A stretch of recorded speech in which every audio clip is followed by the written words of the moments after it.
it's time to start our meeting.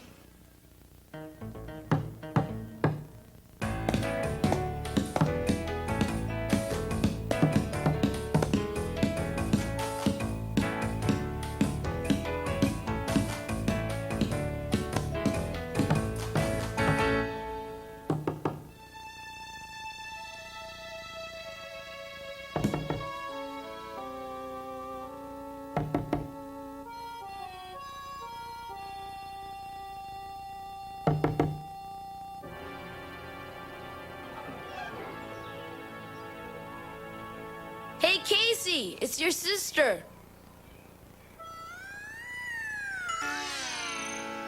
Hi.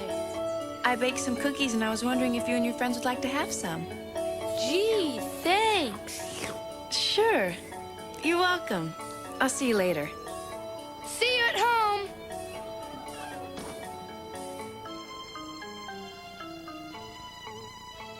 And just what was that all about?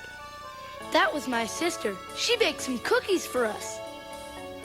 But why is your sister baking cookies for us? I don't know. Maybe it's because she likes us. Don't be dumb, Casey. Older brothers and sisters don't like younger brothers and sisters. AJ's right, Casey. If any of my older brothers bought me a bag of cookies, the first thing I'd do was check the bag to see if it contained a bomb. And the next thing I would do is make sure the cookies hadn't been laced with poison. I think it was nice of Teresa to bring Casey and us some cookies.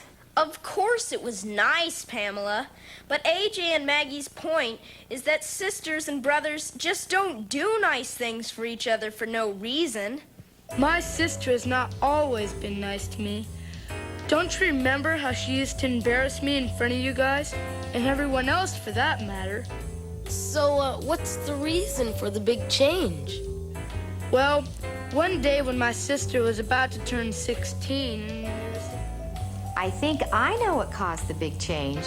A lot of it had to do with something that happened at Teresa's 16th birthday party.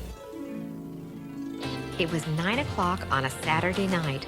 The main hall in the Veterans Building pulsated with the sound of top 40 music blasting through several large speakers. 2 rows of folding chairs encircled the huge room, and a gyrating mass of teenage bodies filled the center of it. Teresa O'Reilly, Casey's older sister, huddled in a corner of the room with her 4 best friends. It was Teresa's idea to celebrate all 5 girls turning 16 with a combined birthday party. Finally, after months of planning and preparation, the party was in motion.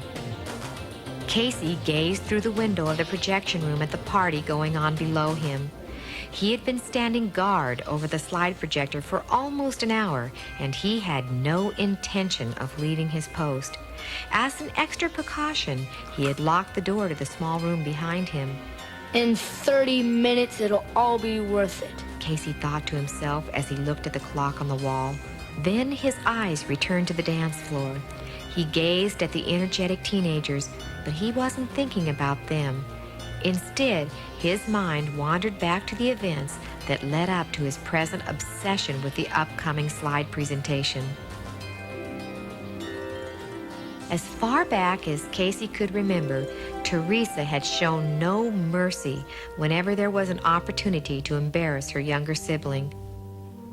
My brother has a crush on you, Teresa announced to the girl Casey had secretly loved since first grade. He really shouldn't have any. She instructed a neighbor who offered Casey some cookies. As you can see, Casey has a problem with overeating. And then there was the time Teresa tattled to Grandma O'Reilly. Casey told Mom that he doesn't like spending the night at your house. But the most embarrassing moment of all happened one afternoon while Casey was leaving the house with several friends. The boys were on their way to a campout. Teresa came running after them, waving Casey's worn-out teddy bear over her head. Hey, Casey! You can't forget your teddy. You know you can't get to sleep without him.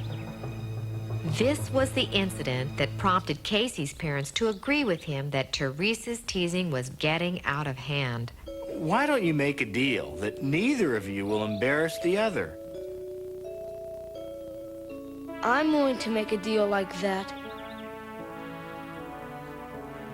Then, in an effort to appease her parents, Teresa said, Okay. but even as the two siblings were shaking hands on it, Casey knew that his sister would never follow through with the bargain. He was right. 2 days after the deal was made, Casey fell prey to another of Teresa's embarrassing remarks. Just once I'd like to get back at her.